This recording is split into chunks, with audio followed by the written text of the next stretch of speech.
Hello and welcome to the start of the three kind of lecture PowerPoints that I'm going to be doing. My name is Dr. Chris Barlett, and you're going to be listening about on a topic related to a very kind of relevant, pertinent issue in today's society, and that's going to be regarding your online or your computer, internet, text messaging, phone applications, the behavior that you do on there. And the thing that I am going to talk to you about is the idea that you're not as anonymous online as you think you are. And this is going to be something that, once again, kind of really relates to what you do and say online. And a lot of people are under this impression that because they're online, that they are anonymous.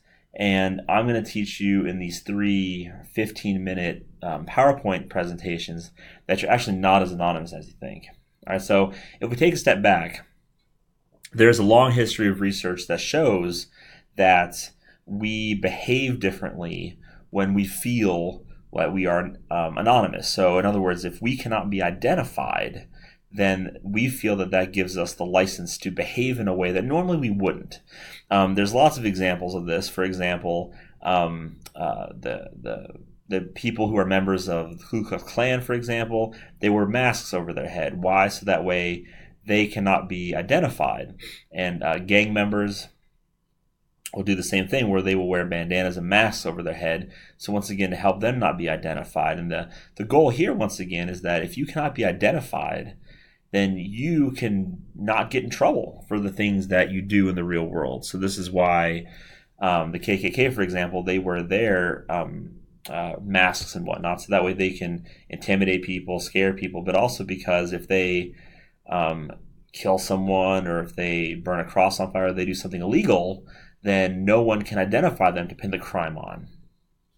And then finally, even if you don't wear the masks, even if you're in a big crowd like this, you're going to feel anonymous. So if you're in a big crowd like what this picture is in front of you right here, then you're going to say to yourself, I cannot be identified. There's too many people here. And so therefore, I can behave differently than I normally would.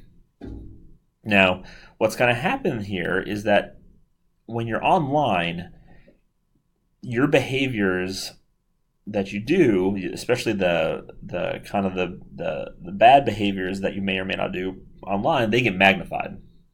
Right? So because you feel that you're anonymous online, then there is a chance that you feel anonymous. You're behind this computer screen. No one can see me. I'm not going to get in trouble. So you're going to do things that you normally wouldn't do, and it gets magnified. And why are people willing to do and say things online that normally they wouldn't in real life is because, once again, you think you're anonymous. People think they're anonymous, so they feel that I can post on a message board and attack somebody or call someone a name or do something mean to someone, when what's happening here is that the anonymity is what you think protects you. And what do we mean by this? So what do we mean by anonymity? So let's be clear.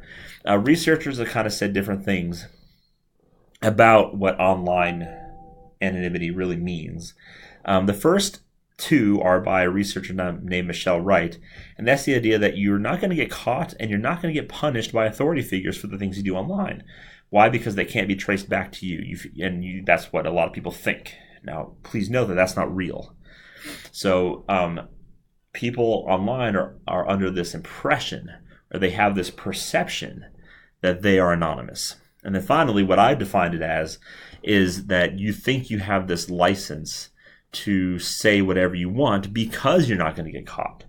So it goes beyond just not being scared of any retributions. It goes beyond that. Instead, it goes to this bigger idea that you can say anything you want because you're not going to get caught. You can say anything or do anything online that you want because there's no way it can be traced back to you personally. All right? And that's a myth a lot of people have. And so why do we care? Well, if people are under this impression that they can do or say anything that they want online, then there's really no fear of getting caught. And if there's no fear of getting caught, then why wouldn't you do stuff that's mean or even illegal at some level? So let me give you some examples.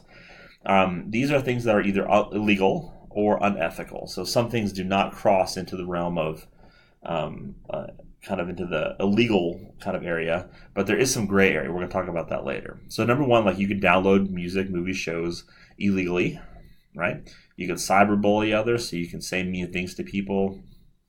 You can cyberstalk people.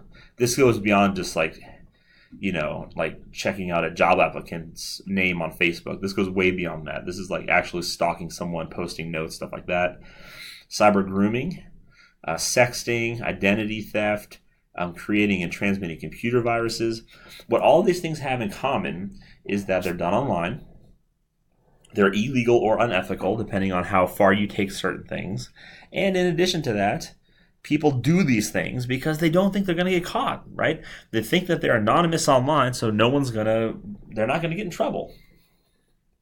All right? And then obviously the final thing is theft with credit cards. Or theft with credit cards, very similar to identity theft. Now, with this, there's some very common misconceptions that could occur that we're going to talk about in the next two videos in terms of debunking them, all right? And I hear these things a lot. As a person who researches kind of online computer-mediated behavior, you hear this a lot from participants who run this, from the parents, from school districts, from a lot of people. The first misconception is that none of the things I listed, so none of those things are that bad, I won't get in trouble, when really that's not the case. So there's lots of cases, for example, where let's take identity theft, for example. It's an illegal behavior, and you could say like, it's not that bad. I just wanted to borrow a credit card for to buy one item. Or you could even do like, I was just downloading music online. It's not a big deal. Well, it really is a big deal, right? All these things are big deals. All the things I listed from the previous slide are big deals to someone, all right? Someone could get hurt. The second thing is that some of the things on the list, they're just for fun, just kidding around, no harm done. I hear this a lot, especially when I ask people about their cyber victimization and bullying experiences. And I ask people, have you, how mean have you been to people online? Have you spread jokes about people? And I had one person say like, oh, I do that, but it's not bullying. It's not mean. And it's one of those things where because you're online, things get interpreted differently. All right. And we're going to talk about that the next time on the next video. But it's one of those things where it may be fun for you, and you may think someone else is, they're just teasing or kidding, but in reality, it's not that clear. And the final thing is that, even if I do these online behaviors, it's going to take a lot of time to track me down, and a lot of energy, even if they could track me down. So guess what? I'm going to do it anyway, and it's fine. And in all reality, it's a myth, because it does not take that long to actually track down someone's computer to link your name to something that you post or something that you do online. So long story short is that what we have this idea that people believe they're anonymous, all right, online. We already know that being anonymous in person, you're going to behave differently. So now imagine the case where now you're anonymous online. And what's going to happen is this is going to lead to a lot of behaviors that are very problematic, and they range from unethical to illegal, or they could be unethical and illegal as well. And what's going to happen here is you're going to get to the case where people are going to think, you know what, I'm anonymous, I'm online, I'm going to do this stuff, and I'm not going to get in trouble for it. It's going to be fine. I'm not in trouble for it. And even if I do get in trouble for it, I can just say, I was just kidding. It was just a joke online. And what we're going to find out is that none of that is the case. And in the online world, this is going to be very problematic. All right. So that's the end of the first one. What you're going to need to do is below you will see a website. What I want you to do is either pause the video and type this in. What you're going to do is there's going to be 2 questions. I believe it's 2 questions that you're going to need to answer just to make sure that you were paying attention to what we said today in this video. So please make sure you do that. And you'll listen to me on the next video shortly.